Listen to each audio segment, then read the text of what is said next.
అన్నమయ్య జిల్లా పుంగనూరు పర్యటనలో ఉన్న కర్నూలు రేంజ్ డీఐజీ కోయ ప్రవీణ్ పుంగనూరు పోలీస్ స్టేషన్ ఆకస్మికంగా తనిఖీ చేశారు. ఈ సందర్భంగా స్టేషన్ రికార్డును పరిశీలించి పెండింగ్ కేసుల గురించి ఆరా తీసిన ఆయన నల్లబెల్లం రవాణా, సారా తయారీపై సంచలన వ్యాఖ్యలు చేశారు. ఇక పుంగనూరు, చిత్తూరు ప్రాంతాల నుండి సారా తయారీకి ఉపయోగించే నల్లబెల్లం ప్రపంచ వ్యాప్తంగా సరఫరా అవుతుందని ఆయన వెల్లడించారు. ఇక ఒడిశా, ఛత్తీస్గఢ్ వంటి రాష్ట్రాల సరిహద్దుల్లో పట్టుబడుతున్న నల్లబెల్లం అంతా చిత్తూరు జిల్లా నుంచే వెళ్తుందని స్పష్టం చేశారు. బెల్లంపై కేసులు పెట్టకూడదనే కోర్టు ఆర్డర్స్ ఉండటం వల్ల అప్పట్లో చర్యలు తీసుకోవడం కష్టమయ్యేదని డీఐజీ కోయ ప్రవీణ్ పేర్కొన్నారు.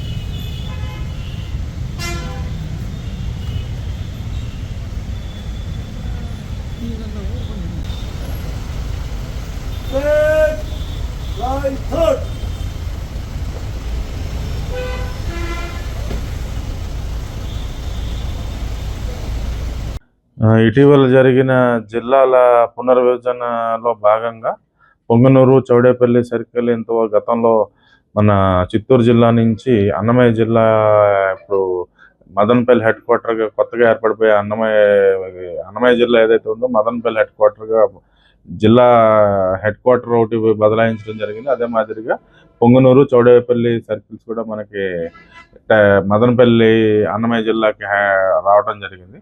సో ఇదంతా కూడా కర్నూలు రేంజ్ పరిధిలోకి వస్తుంది.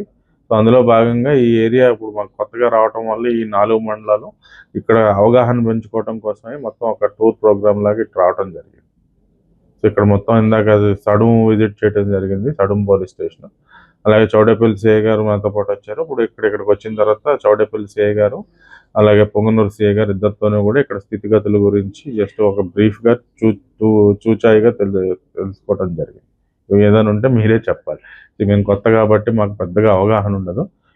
Request you to educators and informers regarding the intricacies of this. ఈ ప్రాంతం యొక్క లోటుపాట్లు, కష్ట సుఖాలు ఏదైతుందో మీరు ఈ ప్రాంత వాస్తవ్యులు కాబట్టి మాకన్నా మీకే సంపూర్ణమైన అవగాహన ఉంటుంది. మాకు తెలిస్తే ఎక్కడైతే మా యొక్క అవసరం ఉంటుందో మేము చేయగలిగింది ఏదైనా ఉంటే ఖచ్చితంగా కూడా మేము అవి తెలుసుకుని మేము చేయగలిగినవన్నీ కూడా ఏవైతే లోటుపాట్లు ఉంటాయో అన్నీ పూడ్చుకుంటా ఇక్కడ పీస్ఫుల్ ఎన్వైరన్మెంట్తో ఇక్కడ పోలీసింగ్ స్ట్రాంగ్గా ఎస్టాబ్లిష్ అయ్యే విధంగా మేము చర్యలు తీసుకుంటాం.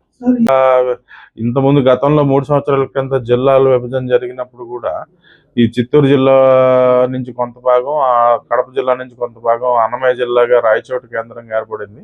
సో ఆ సమయంలో చిత్తూరు జిల్లా వాళ్ళు అన్నమయ్య జిల్లాకి ఎవరైతే బదలాయించబడ్డారో చాలా మంది రాకుండా అక్కడే ఉండిపోవడం జరిగింది. ఆ యొక్క ఇలాంటి ఇబ్బందులు ఉన్నాయి.